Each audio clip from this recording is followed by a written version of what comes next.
Nice weather like this today. Keep guys looser. I don't know. We just kind of come out and practice. I'm sure people you could choose. Maybe they choose this. But we don't really spend a ton of time talking about that. 3 days in, tell us what you think about how the group's looking so far.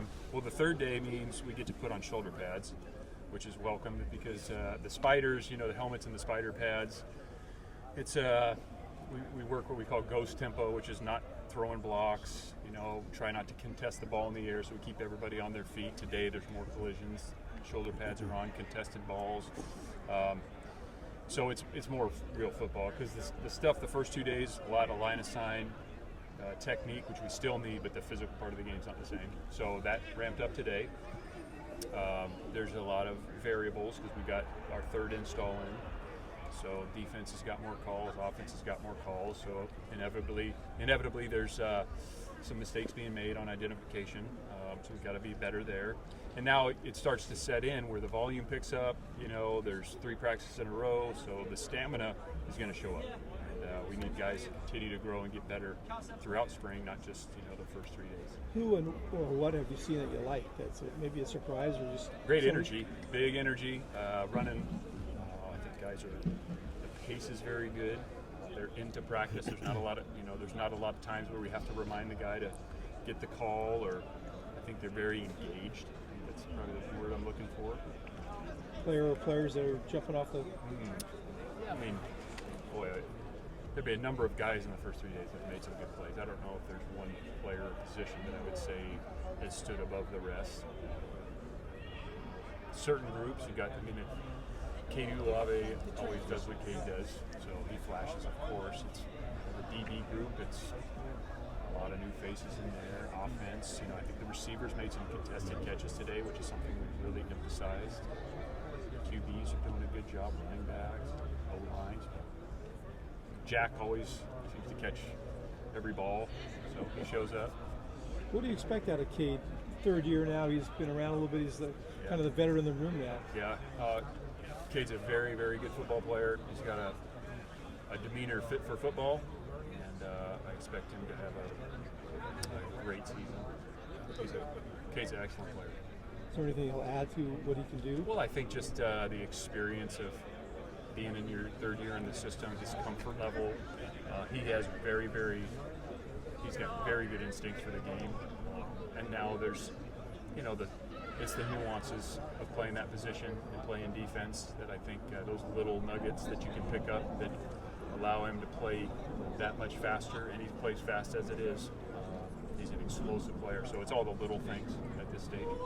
None of the QBs are traditional dual threat guys, but how would you characterize the first 3 guys' running ability to keep defenses honest? Yeah, Devin kept one today on a little boot. Money fast. Jaron's a good athlete. I don't know what his 40-yard dash time is, but he's athletic enough to pull the ball down and get yards, and same with EJ. So I think all those guys are going to be able to do it. They all have strengths and weaknesses, but they all move well enough for sure. What will you be looking for from those guys? I know that you're no rush to name a starter, obviously. Yeah. A long time between now and first game, but what sort of things are you going to be looking for?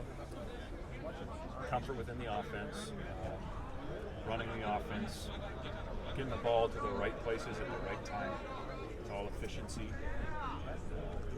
I think they're all, the mentality is there in terms of how to approach meetings and practice. And they're coming from different places. Obviously, Devin's college football veteran, coming from Ohio State, just won the national championship. And Jaron's coming from high school. EJ's been in college 1 year, so they're just different stages there.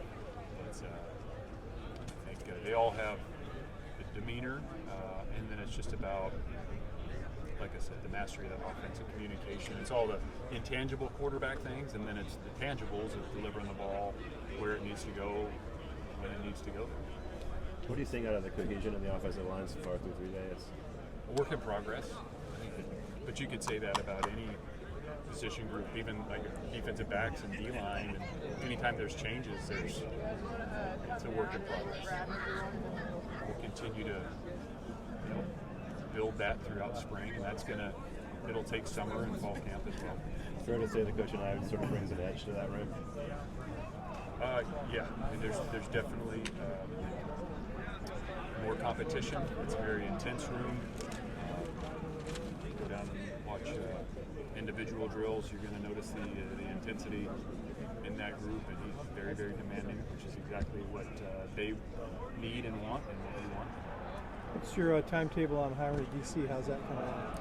Well, we had talked about this prior, but we have some very good coaches in our defensive staff room. There's guys in that room who are already have and will take on more responsibility on defense. We'll announce some of those changes and titles in due time. Whoever we bring in will supplement that room in a coaching role, and there's some great candidates we're talking to. We just didn't feel the need to rush.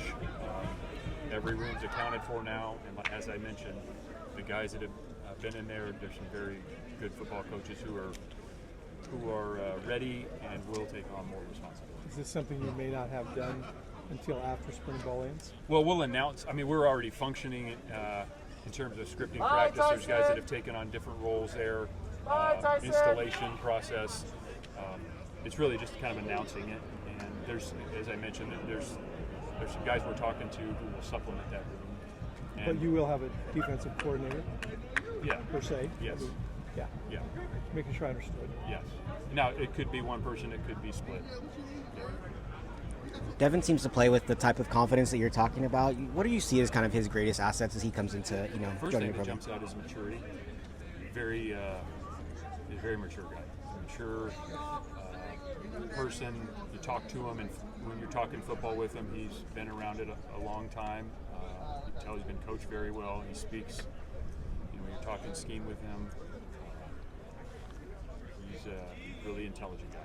Very, very, very intelligent. So I think he's got an edge. He's competitive. He's still, the language is a little different, but and he's still getting to know everybody and his teammates. But he spends a lot of time in that football office, I'll tell you that. You talked about the competition in the secondary. Jayon and Aiden both got in there in the mix a little bit today. How much is that by design? How much is that kind of what they've showed you this week? Both. Yep, both. By design, we wanted to get those guys in there in some competitive situations with some more veteran competition on offense, and they've also flashed enough. And the first thing in the winter workouts, just you notice, and then it's another thing to come out here and be able to apply the meetings and the walkthroughs to football. But I think both of those guys have shown us enough that we want to keep pushing them. Doesn't mean the light won't go on for other people too, but those guys have done a good job. Still have a long way to go. Okay.